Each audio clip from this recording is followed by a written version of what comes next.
Hello, and thank you for your interest in our district boundary study. We hope this information is useful to you, and we look forward to receiving feedback regarding your interests and priorities as a patron of our district.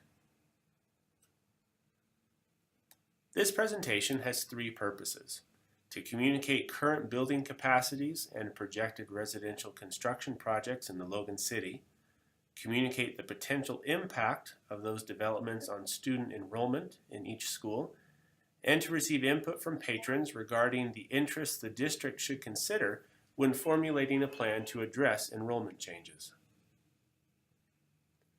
So this chart shows three important pieces of information. First, in the middle column, you'll see the current enrollment for each of our 6 elementary schools. To the right, in the column marked building capacity, you see two numbers. The number on the right, the larger of the two numbers, reflects the capacity of each elementary school if every available space were used as a classroom.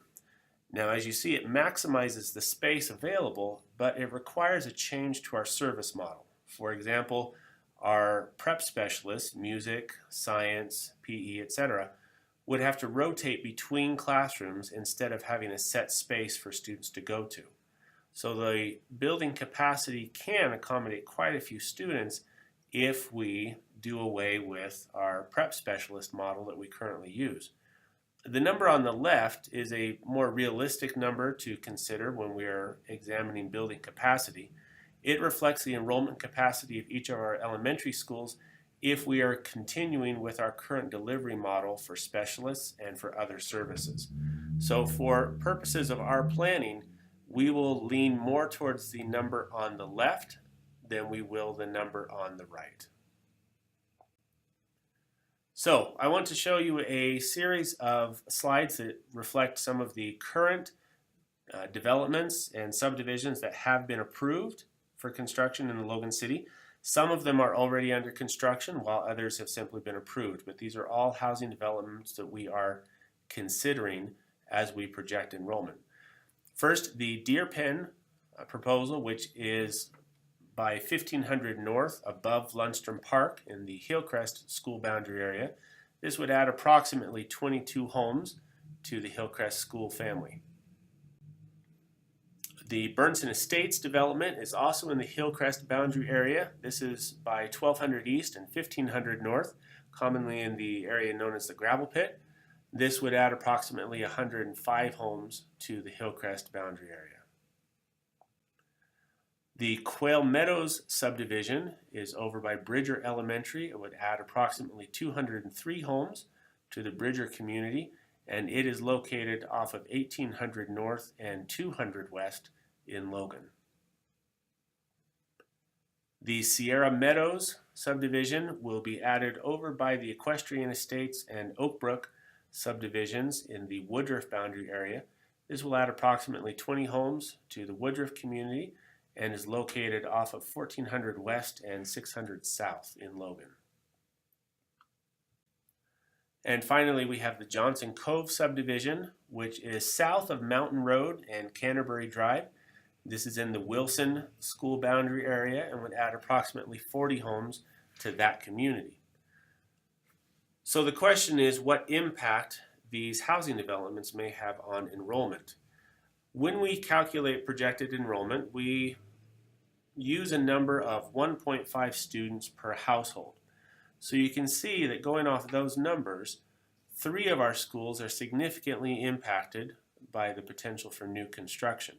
Wilson Elementary is also impacted, but you see at a little bit lesser rate. They are still within their building capacity. However, Bridger, Hillcrest, and Woodruff go above their building capacity, and Bridger goes significantly above their building capacity due to the amount of construction that would take place out there on the north end of Logan.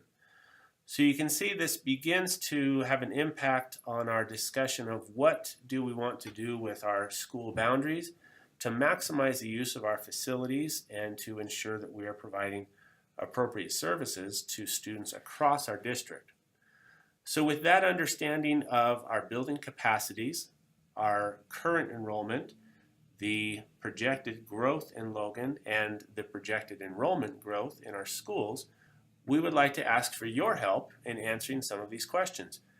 In order to help the district in the development of a plan, we'd ask that you please prioritize the following factors and add any additional issues you would like us to keep in mind. For example, safety, school size, the neighborhood feel of the school, limiting pocket busing, which would be busing from students on one side of the district to a school on the other side, costs, whether it be the cost of busing, construction, etc., and the sustainability of programs, for example, dual language immersion programs, elementary orchestra, etc.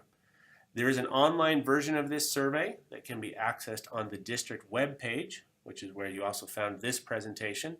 We would invite you to take a few moments and complete that survey so you can share that information with us. Once we have collected those surveys, these are the next steps in our process for determining what our response will be to enrollment growth. We will continue to receive information and feedback from patrons. We will compile the patron feedback, and there will be a review by a district committee, which will include patrons, administration, teachers, and board members. The committee will create some possible scenarios that will then be presented to the board, and the board will be responsible for selecting two viable solutions to the challenges we are looking at with enrollment. We will then share those proposals with the public and have a format for receiving public feedback on those proposals. And based on that feedback, a final decision will be made by the Board of Education. This is a process that we hope to have completed this year.